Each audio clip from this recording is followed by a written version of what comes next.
Steve Kaufman here. I'm going to talk about timing in language learning, and as is normally the case with these videos, I have a rough idea in my mind as to what I'm going to talk about, and we'll see what I end up saying. The rains have started here in Vancouver after almost 2 glorious months of sunny weather. I often hear people say that there are different learning styles. Some people are oral or visual learners, and some people are kinetic learners. And I have never felt that to be the case. And I think on my blog, The Linguist on Language, I've made reference to some work done by a professor somewhere in the States who also doesn't agree that we have different learning styles. I think essentially our brains learn in the same way. They've been conditioned through evolution to learn in a certain way, and that is to basically form patterns to deal with the experiences that the brain encounters. And so that also applies, in my opinion, to language learning. However, we are different in terms of what we like to do, but even what we like to do is going to vary. And I also think that our ability to absorb information, to learn certain things, varies. We're open to certain kinds of information at certain times and not open at other times. We're going to remember a certain structural pattern in a language or a certain word at some time, but that timing may not be when the teacher is teaching it or when you're trying to learn it. It may be sometime later. And there's also a question of timing in terms of when we feel like doing different things. Okay, this sounds a little bit confusing, but let me try to illustrate, okay? In language learning, there's a few, I would say there are 3 main activities. There is input, output. Sometimes they're combined. If you're in a conversation, there's both input and output. And then there's going after the nuts and bolts, the details. So going after the nuts and bolts might mean studying some grammar. It might mean reviewing your flashcards. In my own case at Link, I like to go into words that I've saved and edit out the saved phrase, tag them, invest some time in these words that I've saved.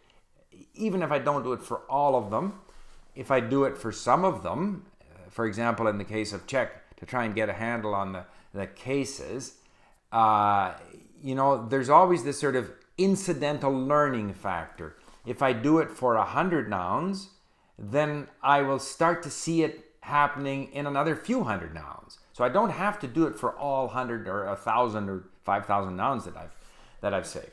But the question is timing. When is it worth my while to invest time in these nuts and bolts? Whether it be grammar review, whether it be refining these words and phrases that I've saved in Link, whether it be vocabulary review, when is the right time to do it? I happen to believe that one shouldn't do the same thing every day.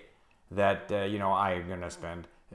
Again, if you have 8 hours a day to spend, it doesn't matter. But if you have an hour or 2 to spend, you have to try to maximize the benefit of your activity. So if I'm tired, I'm going to just listen or read. It's easy to do. I might even throw on a video. And even insofar as going after the nuts and bolts now in Czech, I'm much more motivated to do that now than I was at the beginning. At the beginning, I had no words. It was just noise to me. It was just so many words on a sheet of paper when I tried to read it. I have now accumulated enough words that I can kind of pick my way through a lot of these texts that I'm bringing in from the newspaper, but I'm a little confused as to the cases and which prepositions take which cases and these endings, because in Czech, depending on there's soft, the dictionary gives me all kinds of stuff about soft vowels or at least soft, I can't remember what it was, but there's soft and hard in there. But the main point is that there's no regular pattern, in terms of which ending is identified with which case. I or you, like eu or whatever, could be the genitive singular, genitive plural, dative singular plural. It's all over the map. So yeah, I've kind of looked over the tables, but now what I'm doing is I'm going through the texts that I've studied, and either in the vocab section or even on the lesson page, I'm opening up all these words that have the saved phrase with them, tidying up the phrase and identifying, and I've got open on my computer a handy web page which has all the check noun cases on them. So I make sure that I got it right, I tag it right, and I do this. And I feel that I'm really getting a handle on it now. That the timing is right for me now to be doing this activity. If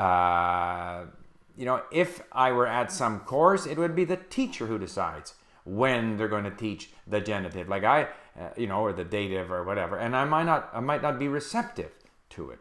So I think the timing is so key in language learning in terms of what activity we choose to do, in terms of what we want to do at a given time, whether we're tired, in terms of what we're interested in, also in terms of when our brain is most likely to retain this information or to make some use of it. I mean, the purpose of studying the nuts and bolts, whether it be reading some grammar rule, reviewing some tables, again, as I was just saying, tagging some words and phrases for their cases, doing your Anki flashcards. The reason you do these is because, in my opinion, it makes you more attentive when you're listening and reading. So that when you're listening and reading, you're really able to absorb, to mine those texts for all the structural patterns that are there so that they can become part of you. So to summarize then, I think timing is very important. Timing to match what you want to do, timing to match when a particular activity is likely to be the most effective, and very often that'll be when you feel like doing it. And so, because I'm sure we have all had the experience that you will study a table of declensions or conjugations, and I mean, all you're doing is looking at it, really. It's not penetrating. You can review it today, you can review it tomorrow, the next day, nothing is happening because it's not the right time. The soil is not absorbing the nutrients, that you're trying to bring in. It's the wrong time. Whereas if it's the right time, if you want it, you've noticed, you've struggled, you want some answers now for these language phenomena that your brain has been exposed to and is struggling to to create some patterns for, and now this review of the nuts and bolts really helps you. So I think I was asked once where I spend my time, and of course I spend most of my time listening for the reason that it is so easy to do. I in my car, wherever, I can always listen. I like to read as well, so reading and linking is a lot of my time. The nuts and bolts part of it is a much smaller portion. But I think it's very, very beneficial to go at it when you're in the mood, when you have the patience to do it, to go at it in a concentrated manner. And if you really want to do it, then at that time, you're probably going to be more successful doing it. So there you have it. That's, I just wanted to say that I think the timing of which of these output, at least activities, input, output, nuts and bolts, which one you do when is very important. And it's very important that the learner be in charge of that process. Because if the teacher is going to force you to do something that you don't want to do, then again, you're not going to get the benefit. And so while I am very much, as you know from my videos, an input-oriented learner, and I feel that input is key, that the input equals understanding. Your understanding always has to be up here. Your output ability is going to be lower than, gradually increase. But if you haven't got this strong input base, this strong comprehension, you're going to always struggle with your output. But there's also the nuts and bolts. So you've got to find the time which suits you to do these. And if you hit the timing right, your learning will become much, much more efficient. So there you go. I look forward to your comments. Thank you for listening.